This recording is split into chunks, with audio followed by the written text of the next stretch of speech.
Sveiki grupiokai. Šį kartą pakalbėsiu tokia tema,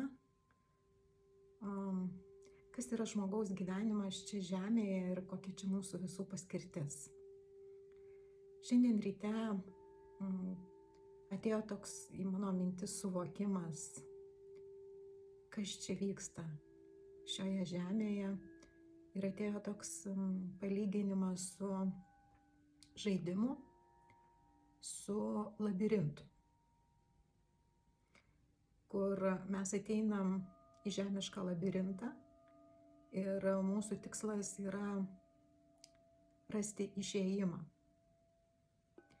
Kažkas ateina dėl to, kad smalsu, ar pavyks rasti tą išėjimą. Kažkas ateina, kaip dažnai būna žaidimuose, su aistra ir noru laimėti, su noru apdovanojimo. Šis labirintas nėra toks labai paprastas. Keliaudami juo, mes būna, kad papuolam į kažkokį tai labirinto posūkį, kur įkrentam į duobę ir reikia laiko išlipti iš tos duobės, ir tai nėra paprasta. Tų duobių labirinte yra daug. Kuo mes esame arčiau išėjimo, tuo mūsų labiau sustiprėja intuicija. Jau mes būnam daug kartų įkritę į duobę ir jau kartais tuos posūkius tokius apeinam, nes jau jaučiam, kad gali tai pasikartoti. Tačiau taip kaip būna dažnai gyvenime, jeigu pas mus kartojasi kažkokios klaidos, negatyvios patirtis, mes dažnai jaučiam ir kaltės jausmą, ir gėdą, ir nusivylimą. Tačiau jeigu sugebėtumėm tai pasižiūrėti kaip į žaidimą, kaip į labirintą, kur įkrentam į tas duobes, tikriausiai mums pasirodytų kvaila jausti gėdą.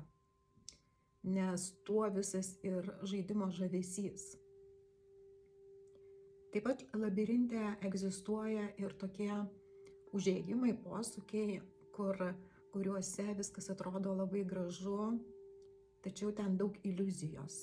Ir tuose posūkiuose viešpatauja žemieji astralai, kurie net su pasičiapsėjimu maitinasi mūsų energiją. Ir gali būti, kad mes labai ilgai užstringame tame posūkyje ir nesuprantame, kodėl mums nepavyksta išeiti. Yra dar daug visokių kitų dalykų tame labirinte. Vieni žmonės ateina žaisti šį žaidimą pirmą kartą ar pirmuosius kartus. Kiti žmonės ateina, kurie jau yra ne kartą radę išėjimą. Ir jie ateina padėti tiem žmonėm, kurie dar tik tais pradeda susipažinti su šituo žaidimu. Padėti tai nereiškia, kad jie puikiai žino tą žaidimą. Jie lygiai taip pat kaip ir kiti žaidėjai yra visiškoj užmaršty, neprisimena, kaip reikia išeiti, tačiau įkritę į kiekvieną tą duobę, jiem daug greičiau pabunda tas žinojimas, tas prisiminimas tos išminties, kurią jie atrado jau kažkada tai praėję labirintą. Todėl gali pasidalinti tą išmintimi. Ką veikiu aš čia šiame žaidime?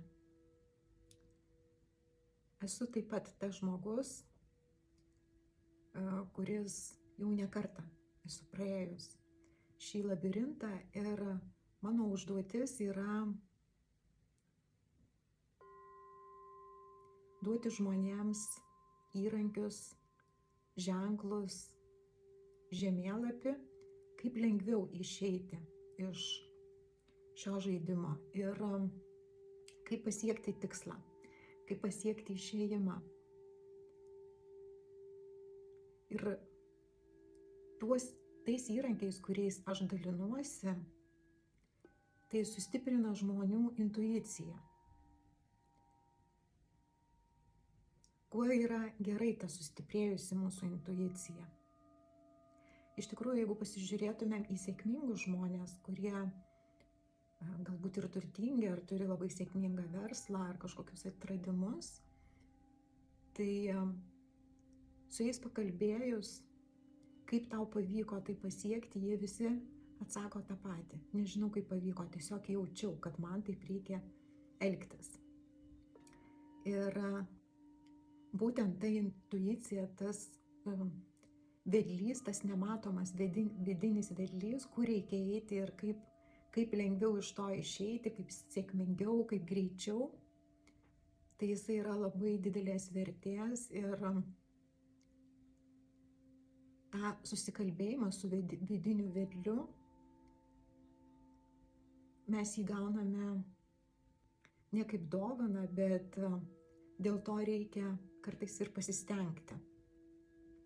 Praktikuotis, treniruotis, medituoti, domėtis įvairiomis žiniomis, stebėti save, tobulinti save, mokytis išgirsti tą balsą. Kokie tie įrankiai, kuriais aš dalinuosi? Tai yra įvairios kvėpavimo praktikos, garso tonavimo ar garso kodų praktikos, įvairūs mentaliniai įrašai, kurie keičia tuos vidinius negatyvius minčių blokus. Su manimi galima susisiekti individualiai, taip pat organizuoju įvairius mokymus, renginius ir visą tą informaciją galite rasti svetainėje sakralusgarsas.tilda.ws.